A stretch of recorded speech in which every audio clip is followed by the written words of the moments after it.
Good morning.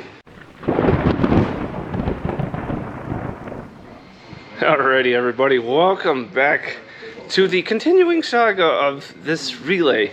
And I know a lot of you are looking forward to finally getting this thing out, getting that bad part out, and putting this new one in. And so am I, or at least I was.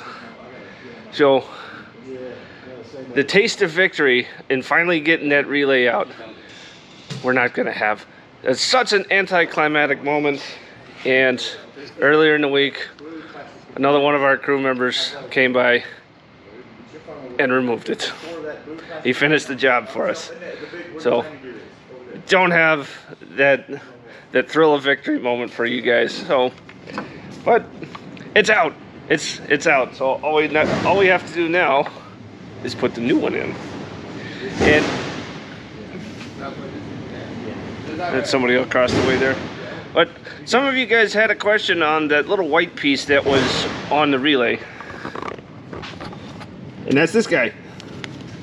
So all this is just a plastic insulator that is loose, but when it's on the relay and all the wires are landed and everything's torqued down, this stays in place and it just keeps wires from touching their neighbors inadvertently.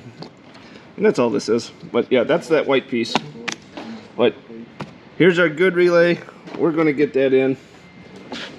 That's that bad one. Well, let me go grab the meter first, as I haven't tested this yet. I want to see what it reads. Alright, so here's the good one. And that's good. 780 kilo ohms.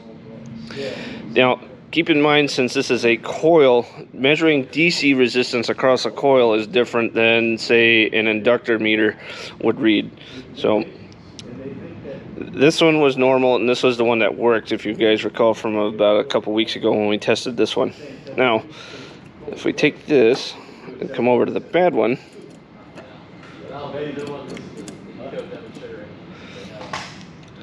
$11.5 mega ohms. That is really high. That is an order of a magnitude. Actually, it's higher than that.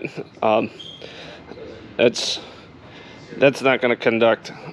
Well, it'll conduct. It just won't conduct enough to generate enough of a magnetic field to pull the switch closed. This one's bad. She's done. So, all right, let's go get this one up in the aircraft. All right, now before we get rocking and rolling on the relay, I had a viewer question from one of you guys that asked, what are these little guys on the panels? You see them a lot on a lot of various aircraft, not just the Phantom, but what are these? Well, it turns out, and I'll unscrew these are light bulbs that backlight the panels for nighttime operation. And all they do is they just unscrew from the panel. They got a little rubber seal to help keep dirt and dust out of the panels. And this one's case, it is backlit in red. So it's got a red lens cover. And the light is right here inserted from the bottom. And it's just a instrument light. So just a little instrument light. But yeah, that's what these are, is just panel lights. And they just backlight the panels, like I said, for nighttime operation. So hopefully that answers your question. All right, everybody, here we are back yet again in door 19. So what happened is this wire harness was unclamped, and yes, the zip ties are now gone. Thank you. So this is loose, and that was pushed out of the way enough just so we could get to bolt number 4, like I was talking about last week. And there you go. That's the spot where it's supposed to go. And now we got to get it in. Yay. Alright, so let's do this. Alright, we got it in place. So now we just got to start bolting it to the bulkhead. Alrighty. Alright guys, so I got 3 of the 4 bolts in. So let me show you what I got going on. So 2 of the 3/8 nuts are in the socket, wedged in with tape so they can't fall out. So what we're doing is taking the mounting bolts, also sticking them to some tapes, and enough that it captures the washer, and that gets wedged in the socket like that. Now those can't come loose, and I can't lose anything either, and it's able to come out once it threads into the hole. It just pops right out. And I'll have to get the little nuts out later afterwards. I'll have to pull the socket out and then force the nut. Actually, there's two of them in there. Force them out from this direction. But another handy little trick for keeping track of bolts in tight spaces that you don't want to lose stuff in.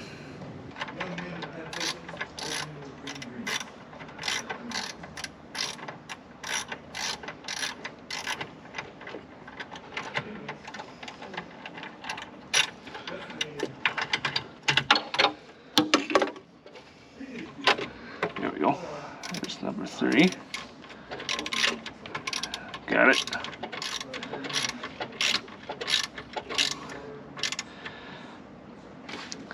You know, huge amount of respect to you guys that actually did this for real, but whenever these jets were in active service, because having to do this to get the jet ready for the next day's mission, it boggles my mind sometimes just think about that.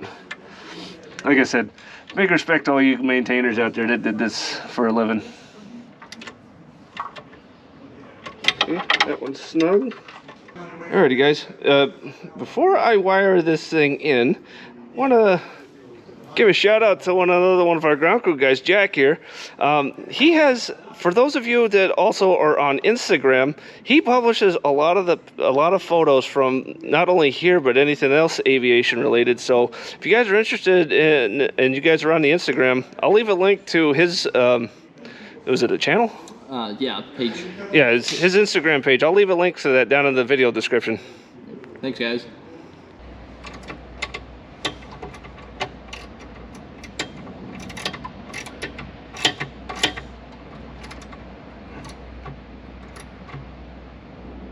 There we go. All right, now for the two main ones. Red wire one forward, white wire one aft. Man, I'm glad this guy's doing F-4 videos. I wouldn't have remembered where those wires went. Alright guys, last two are on. Now we just gotta snug them up.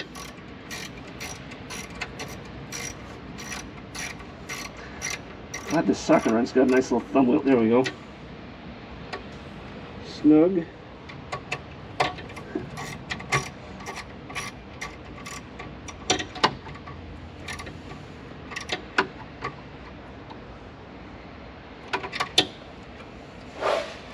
Nice, there we go, socket wrench. Let's check our work with the mirror. Oh yeah, that is, double check on my wires, 6, 4, and 2 on that side.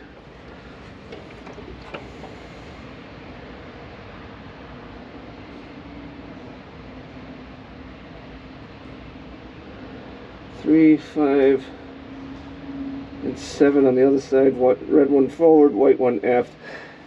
We got it, guys. We got it. Oh, wrong relay. I'm sorry. It's that one over there. So this day definitely ran a bit longer than normal. Well, we got her. So a lot of good help today. And as you guys can see, this one really tore up my hands, but we won. We got it. This relay is in. So now we got a few other things to deal with before we can put power on this. Obviously, we're going to clean up all of our tools, probably run the vacuum down in there, make sure anything that we knock loose. We have one washer that went down there, but if I looked correctly, I think we could see it. But I'll bring in my borescope camera for that next week and double check to make sure we got everything, and that there's no other loose hardware. Yeah. Let me show you what else we got to do before we can do the electrical system checkout.